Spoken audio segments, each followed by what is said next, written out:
Bom, pessoal, olá a todos. Continuando aqui a nossa sériezinha sobre o Êxodo, né? Agora a gente vai falar sobre o caminho, né, que os hebreus fizeram. Segundo o Êxodo 13, 17 e 18, está escrito assim: E aconteceu que, quando Faraó deixou ir o povo, Deus não os levou pelo caminho da terra dos filisteus, que estava mais perto, porque Deus disse, para que porventura o povo não se arrependa, vendo a guerra, e volte ao Egito. Mas Deus fez o povo rodear pelo caminho do deserto do Mar Vermelho, e armados, os filhos de Israel subiram da terra do Egito. Aqui tem um mapinha que dá para vocês verem mais ou menos como foi o caminho. Aqui está o Egito, onde o povo estava. Se eles tivessem seguido essa linhazinha aqui reta, aqui, ó, passado pela terra dos filisteus, eles tinham chegado na terra prometida. Mas não, eles fizeram essa volta aqui, ó. Desceram, passaram aqui por baixo, chegaram aqui no Monte Sinai, aí foram subindo de novo, depois deram uma voltinha aqui, voltaram aqui para baixo, perto do Golfo de Acabe, e depois subiram de novo até chegar na terra prometida. Segundo esse versículo aqui de Êxodo, o que é bem estranho, é que Deus tinha medo que o povo, vendo a guerra, se arrependesse e voltasse para o Egito. Só que tem duas estranhezas aqui, né? Primeiro, que o povo estava armado, né? Segundo aqui a própria Bíblia, né? Mas é estranho o povo ter medo de guerra.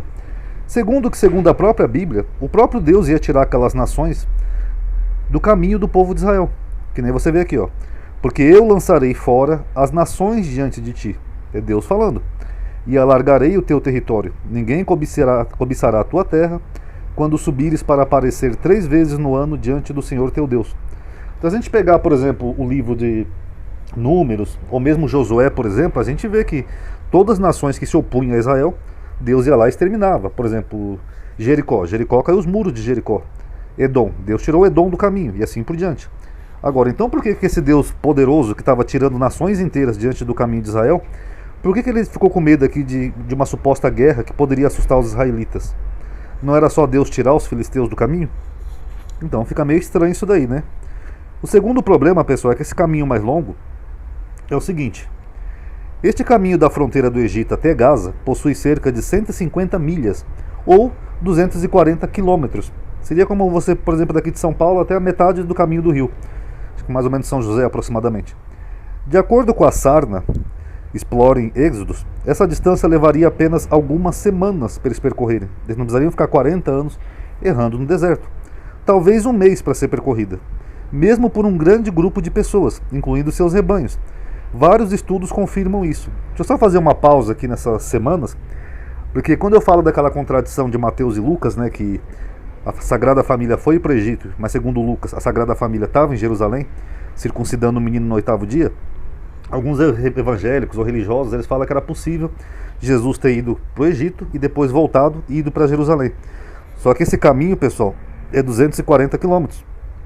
Demoraria aproximadamente um mês. Imagina então José com uma esposa de resguardo que acabou de dar à luz. Eles não conseguiriam fazer essa viagem tão rápido, tá? Agora vamos ver os estudos que comprovam que essa viagem poderia ter sido bem curta. As provas, né, as evidências.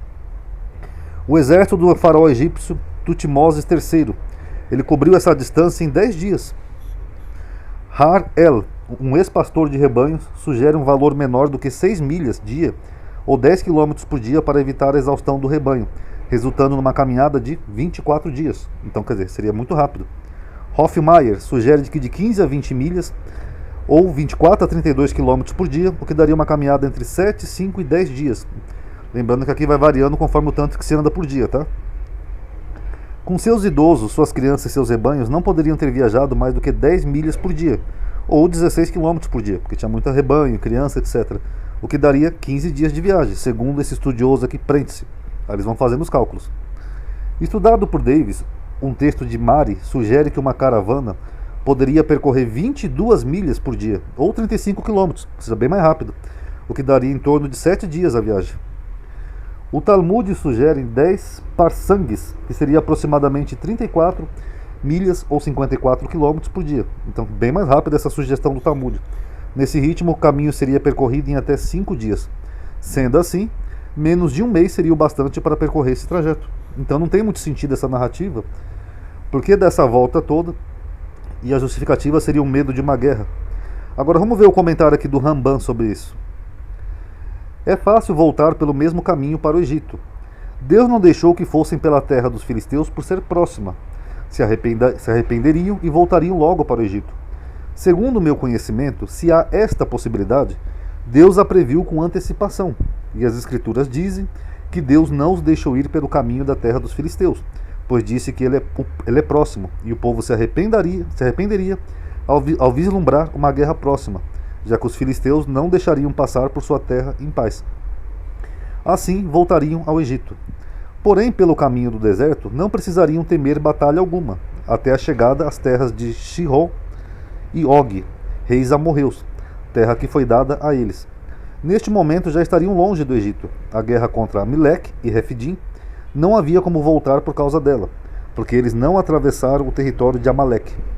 Estes últimos é que vieram da terra deles e batalharam contra os israelitas apenas por ódio. Se os israelitas decidissem voltar para o Egito, não adiantaria, pois Amaleque lutou contra eles no meio do caminho. Estava também longe do Egito, e não conheciam outro caminho para sair de lá. Mesmo no caminho do deserto, muitos quiseram voltar ao Egito. Se tivessem ido por um caminho mais simples, quantos não voltariam? Rambam. Então, segundo Rambam, o entendimento dele é porque o caminho ali era muito perto. Então, se eles quisessem voltar para o Egito, eles iam voltar rapidinho. Ah, não quero mais seguir Moisés não, vamos voltar para o Egito. Ainda dizem que tem livre-arbítrio, né? Mas enfim.